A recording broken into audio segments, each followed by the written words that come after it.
Hello everybody, and welcome back to another video. Today we got another episode of reviewing NHL teams offseason so far, as today we're going to be taking a look at the San Jose Sharks and their, I guess, kind of busy offseason as they added some new goalies, which their goalie tandem looks a bit better than what it used to be.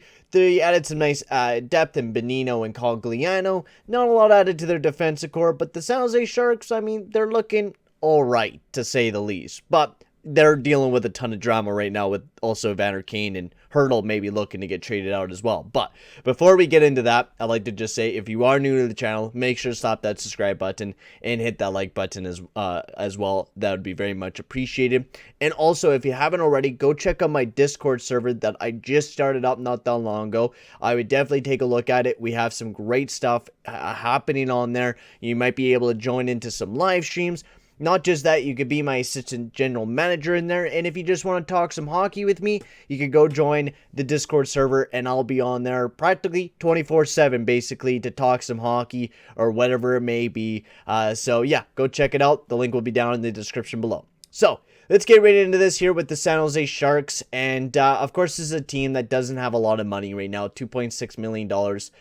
Left in their projected cap hit. Now, they had a little bit of more, spending money this year, able to, spend a little bit of money on Bonino and getting, paying both Hill and Reimer as well, and getting Hill on the team this past season. Also, they did buy out Martin Jones, which is, a pretty long, lengthy contract to, buy out, but it's not going to hurt them too bad. 1.9 this year, 2.4 the next, 2.9 the year after that. It doesn't look like too bad of a contract to buy out Martin Jones, and it was needed. Martin Jones was not playing very well for the San Jose Sharks. He just was not. And he was not putting up very good numbers, and it's just better off to just get rid of him and to go with Adin Hill, who, let's talk about him right off the get-go. I think this is a great, detour, or a great segue to talk about, Adin Hill and that trade that they made with the Arizona Coyotes, where they, picked him up for a second and Joseph Cornier, who Joseph Cornier was not looking very good. And I mean, it sucks to lose a second round pick, but you pick up a very, very good goalie, Adin Hill, who put up some really good numbers over the past 2 years. A 913 save percentage in Arizona. The year before that, he had a 918 save percentage in 13 games. He's just a really good goalie who's been developing in that Arizona Coyotes system for the past few years, and it's just looking better and better every single year. And is a really exciting player, and I think he's going to be a really good goaltender for the next few years for the San Jose Sharks. I believe that maybe they actually found a guy that could potentially be a starting goalie, and also adding him alongside James Reimer. That's not a bad tandem going into this upcoming season for the San Jose Sharks. They might not have to question their goaltending as much. Of course, their defense is still the biggest question no matter what. Like, yeah, you could get good goaltending, but your defense is still not going to be very good, especially with Vlasic. He's been dropping. Burns and Carlson, you can't rely on those guys to play defense. You're basically relying on Semic, Fiara, and your younger guys to play defense, and you're going to have to rely a lot on Adin Hill and James Reimer to make those big saves, and I'm excited to see, how that transpire for the San Jose Sharks. But we're going to take a look at Adin Hill's analytics, but before I do, I'd like to just say, make sure to go check out Jfresh. His link will be down in the description below. Go check him out. He has a great analytics up on there. So here are Adin Hill's analytics. Now, he's definitely not, great at saving, medium or low shots. That's definitely not his great spot. That's his weak spot. But, high shots, he's able to deal with a high, velocity of those. He doesn't have a lot of great starts. Same with the quality starts. So he definitely, he's a young goalie. Really, that's how it is. He is a very young goalie. He's still developing. And this is going to be basically his first full starting gig, right?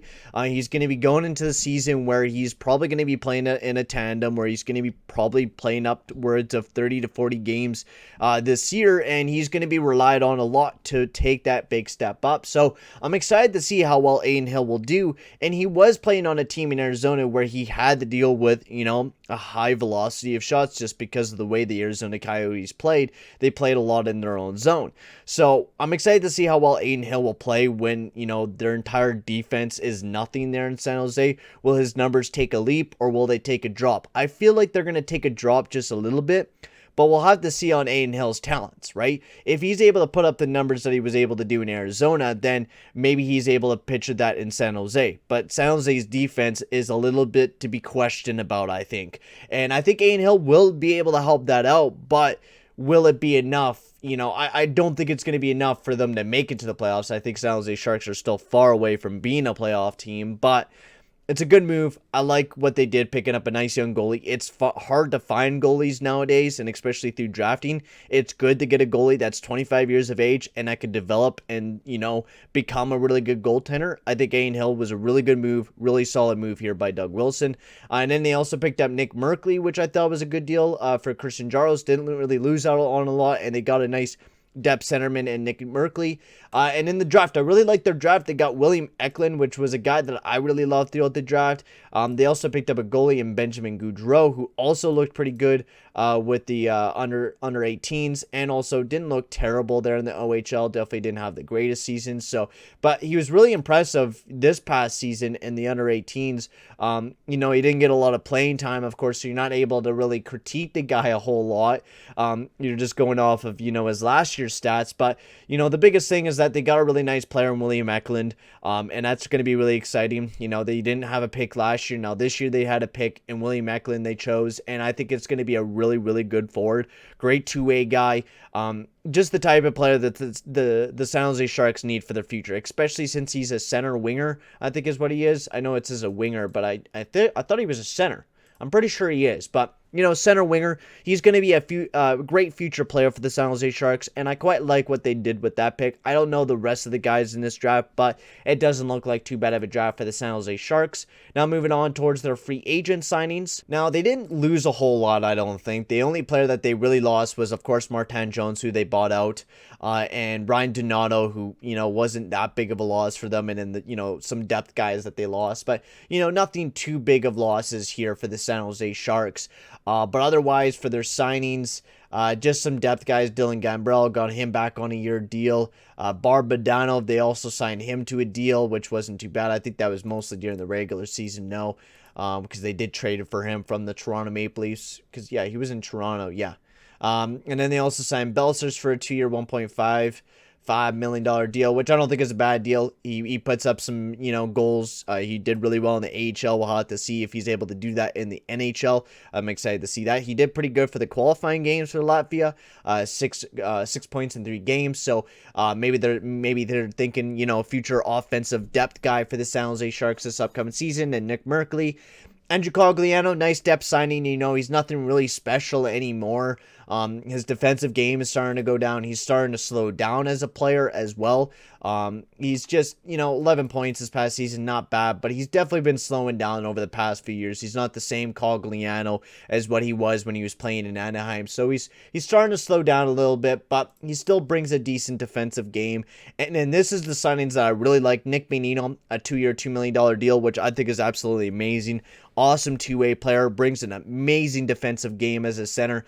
Will be a great third-line guy for the San Jose Sharks. Can play basically all up and down the lineup, and he's just a great role player. He plays alongside of a lot of great people. He made a great line there in Pittsburgh. He played really well in Minnesota. He seems to just fit in really well no matter where he goes. And this is a great pickup because, if the San Jose Sharks are not a good team, this is a cap hit that any playoff team at the time can take. And even if they have to retain that salary cap a little bit, this is a very, very useful player to get some picks, back in the stockpile, because I think that's what the San Jose Sharks should be doing, is start stockpiling a lot of their picks instead of trading them away, in my personal opinion. This is not a playoff team, and they should not be trading away, picks for a goalie. Adin Hill wasn't a bad idea because he's young.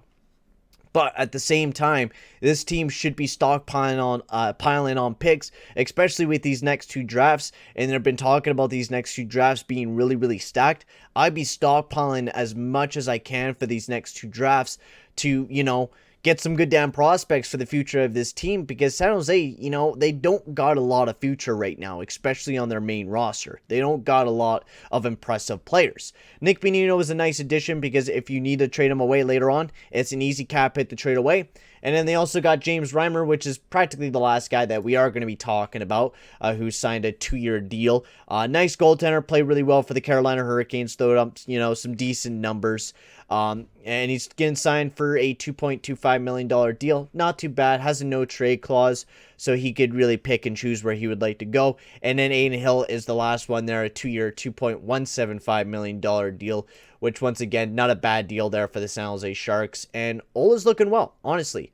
Ole is looking well here for the San Jose Sharks, and I like a lot of the deals that they have done. It seems to work out pretty well.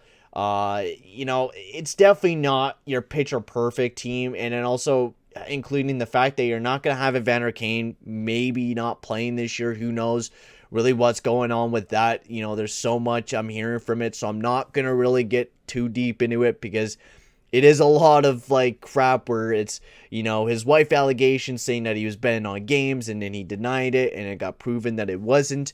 So there's a ton of crap right now, and I don't know really, what's exactly going on, so I'm not going to talk about it too deeply. And then Hurdle wants out because of the Evander Kane situation, and I think he just wants out because, this team is not very good. So Hurdle does want out of San Jose from what I've been hearing of the rumors. I don't know where he's going to be ending up. I've been hearing Boston, but if they do get a nice return, this could be the start of the rebuild for the San Jose Sharks. And I mean, they can't trade away a lot of their guys, but Hurdle could be one of those assets to pick up some picks coming towards this, this draft or the next year's draft. Might make their team a little bit worse, but why not go for Shane Wright, right? Why not go for Connor Bedard? Those guys can change this team forever here for San Jose, and that's the way I see it. Their defensive core still looks really weak. I'm not really a big fan of it. It didn't change at all.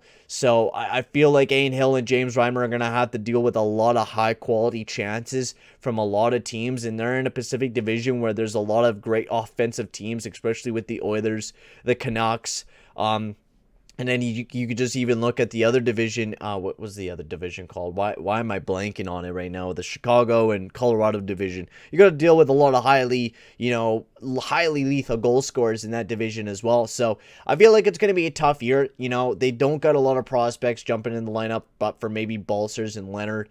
Merkley will jump in there, but I don't see a lot of their younger players jumping in. So honestly, for me, it's not a bad offseason. They really don't have a lot of assets to trade away right now that are not locked up on deals. So I think I'm going to give this offseason, they didn't do anything to hurt themselves.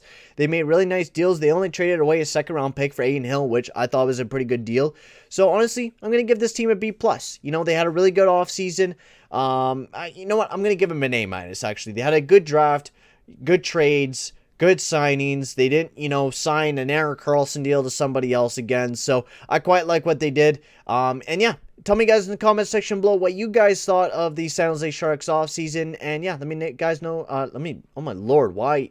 Brain fart alert. Working for way too long and I'm making a video and my brain's just corrupting right now. So I'm just going to end the video here, guys. Thank you very much for watching. Make sure to like and subscribe, and I'll see you guys all in the next one. Adios, amigos.